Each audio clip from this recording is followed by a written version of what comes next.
You'd probably be pretty tempted to give me a well done, Nath, if I told you that your emotional state has a really significant impact on your body's ability to maintain homeostasis.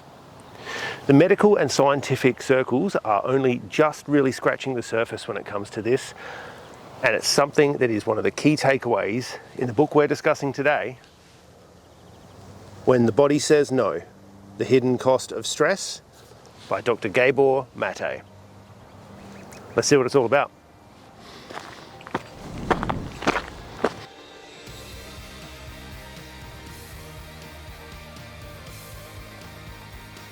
How are you all doing today, guys? I hope you are well and taking care of yourselves on this is the 1st of May 2022.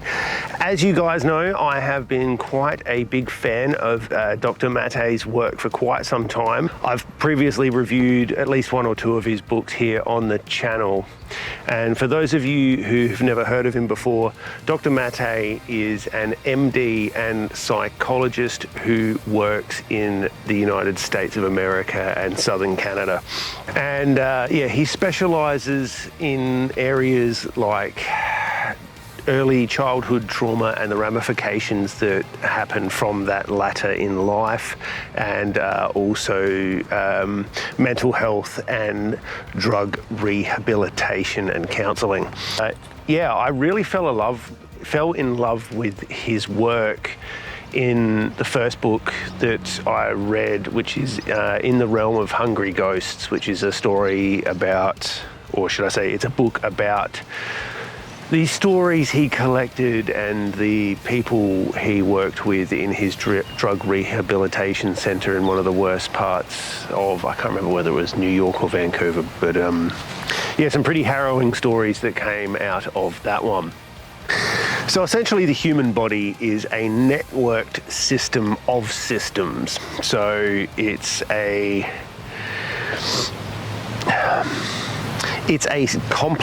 complex system made of many small, simple systems, and they are all chained together in systems of feedback loops which are set in what's called dynamic equilibrium. That becomes really, really evident in Dr. Maté's work here. And there's a absolutely beautiful line that I think is going to be the title of this video, in that the mind is not separate from the body, and the body is not separate from the world. And I've experienced this and the ramifications of that pretty significantly in my own life. And I've watched it happen to a few of my friends, in which when their mental health completely bottoms out, they start having health issues like weight gain, huge energy level loss. And I mean, anybody who has suffered through any kind of depressive episode will tell you straight away that there is very much an intrinsic link between your mental health and your body's ability to function. Just in the amount of extra work that your immune system is doing to try and protect you from the outside world, it can become pretty catastrophic. And Dr. Maté in this one outlines several of the immunocompromised diseases and stuff like that, which he thinks is intrinsically linked to a lot of people's mental health states, in that when somebody has been experienced high levels of stress for perhaps years at a time, their body just starts kind of instinctively thinking that this is the new normal, and therefore the immune system has to work so much more harder to fight things off. Yep. The main concept could be summed up as mental and emotionally context-dependent healthcare. Dr. Maté kind of riffs a little bit about an encounter he had when he was first kind of floating this theory around. And it was a specialist doctor who essentially just blew all of it off and said there is nothing but anecdotal evidence at best here, when Dr. Maté actually does put quite a significant amount of research into the statistical manifestation of like how many patients were actually suffering chronic stress due to situations that they found themselves in their lives. And this doctor pretty much completely ignored that. And it really struck me as extremely interesting that you've got a lot of the medical profession that had traditionally, say, specialized on, say, one particular organ of the body, but they don't really have a context, or that organ sits in the context of the larger human body, and that body sits in the world, which is having stuff happen around it which could affect the emotional state of the mind that is in the body, and then therefore that would have ramifications that would manifest in the body due to what's happening around it in the larger context. I mean, it's kind of the nature versus nurture argument, and he does go into that somewhat. But the point he makes is that we are well aware of environmental factors where if it comes to, like, if there is large amounts of, say, lead in the environment when a child is brought up, that child is quite likely to have aggression issues in older age, and this is why the world removed lead out of our petrol, because it was just completely saturating the environment. And the scientist who discovered all this stuff actually had to send probes down into like 4 kilometre deep water before he started actually finding what the natural lead levels of the environment are. There's a similar context for the amount of carbon dioxide which is in the air that you're breathing. So it's kind of a weird paradox that the scientific and medical communities would completely acknowledge chemical environmental factors on human health but not actually acknowledge emotional ones. And yeah, it's a very bizarre thing. I mean, we're much more attuned to this today than we were when the book was written. But it just kind of boggles the mind that we were this late to the emotional state of someone could have that profound of effect on the body. Now, I'm going to stuff this up because it's a bit of a mouthful, but the actual technical term for this field is called psychoneuroimmunoendocrinology. Try saying that one after a few drinks. Yeah, essentially all that technical jargon means is that emotional states will have an effect on the body's ability to maintain itself. So I really, really enjoyed the sections on the gut and how Dr. Maté believes that there is a really significant link. So if you didn't know this, your gut has almost a mini brain in it. It is the largest collection of nerve cells outside of the brain and nervous system. And I mean, anybody that's had kind of emotional eating issues can attest to the fact that what you're putting into the system can have profound effects on it. And yeah, he thinks that a lot of these diseases are starting to come about through emotional repression, in that when it's kind of like an embodied sense of helplessness. Like if you are not in control of your own situation for so long that your body basically just gives up trying to control itself, essentially, and it's saying, no, this is too stressful, and you've hit this chemical threshold for cortisol. Cortisol is the hormone which governs stress in the body, and essentially your immune system can only be flooded with so much of it before it starts to have some pretty significant consequences and essentially starts attacking itself. A really good quote in this section is that the inappropriate symbiosis of a parental figure, or the inappropriate symbiosis of a parental-child relationship, can be the cause of a great many pathologies in adults.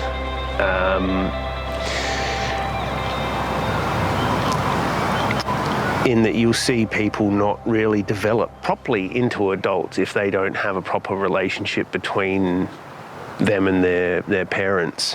In that, like, if a parent is too much of a friend, that child might have trouble blossoming out into the larger world as a fully formed, independent human being. And many problems extend from the opposite.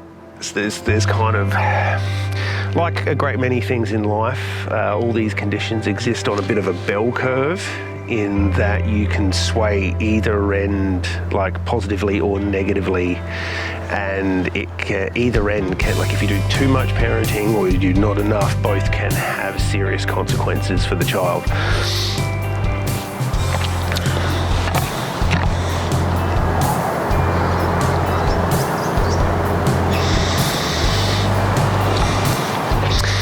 Yeah, he kind of riffs on a little bit about how there's been this interesting turn and high levels of stress in all of the Western world, as where we have this kind of weird emergent economy where traditionally only one person had to work to be able to raise a family and afford a home.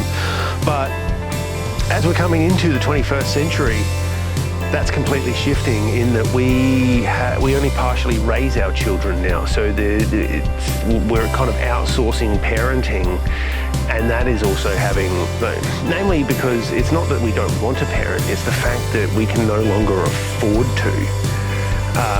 I've heard it costed out before that by the time your child reaches 18, you would have spent about $250,000 on them.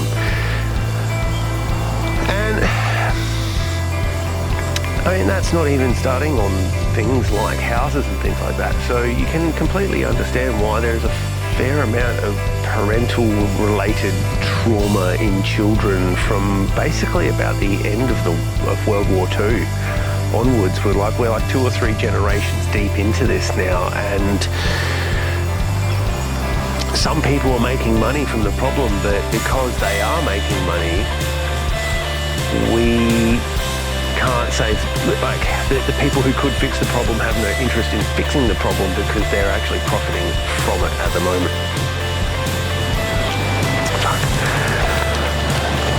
Okay, so one of the things I really, really enjoy with Dr. Maté's work is the fact that it's not loaded with psychobabble and industry jargon. He's not out to prove himself intellectually. Someone that writes in the same space but in a completely different angle is Russell Brand, and for the longest time I've joked around in saying that he wants so desperately to be taken seriously intellectually that he'll use 5 words when he only needs to use 1. Dr. Maté isn't like that at all. Everything is broken down into easily understandable language. He's got a very friendly and warm way of writing and speaking. And in the audiobook, it's actually read by Dr. Maté's son. And I really, really enjoy his work. He can really break down some quite heavy topics like, say, parental child abuse. But he's talking about it in a way that is delicate and isn't aggressive in a way of speaking about it. It's kind of done in a dispassionate, caring way. Okay, so a couple of things I didn't like about this book is that it can come across a little bit wishy-washy. And I think that some people, especially the more science-minded, may actually even make the accusation of pseudoscience in this and a lot of anecdotal evidence. But at this stage, if you can't see that, like he says, the mind isn't separate from the body and the body's not separate from the world, things always have a context in which they're happening, and I think science has done a lot to catch up to Dr. Maté's methodology in here, but I would have liked to have seen more of a direct addressing of his naysayers in this. Like the guy who he talks about attacked his article early on in the book. I actually would have really liked to have it had the article included and had the guy's rebuttal included, and have Dr. Maté kind of itemised and go through why he thinks the other doctor is wrong.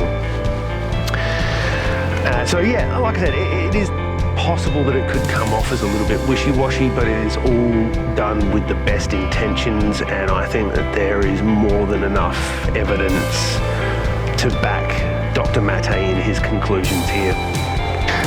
So guys, it's time to wrap this one up. Have you read When the Body Says No by Dr. Gabor Maté? If you have, I would love to chat to you about it in the comments below, because this is an extremely good book as far as mental health and just general health is concerned, and I really think that you should check this one out. I'm not sure if it's back up on Audible anymore. It did unfortunately have an extremely ugly cover in its original form, and this one I think is available in the States at the moment on Audible, but I don't think it's available in Australia, but you can find it as a paperback wherever good books are sold. I've seen it around the place a few times, but yeah, I definitely think that you should check this one out. But yeah, I digress. This is an extremely good book. You should definitely check it out if yeah, you've got anybody in your family that's suffering some chronic health conditions that are stress related. And if you would just like to know about how to de-stress in a better fashion yourself, you should definitely check this one out. Anyway, let's talk about it in the comments. As usual, I'm Nathan. This has been Walk It Off. Take care of yourselves and take care of each other. Go explore this beautiful world of ours, both inside and out. I'll see you next time.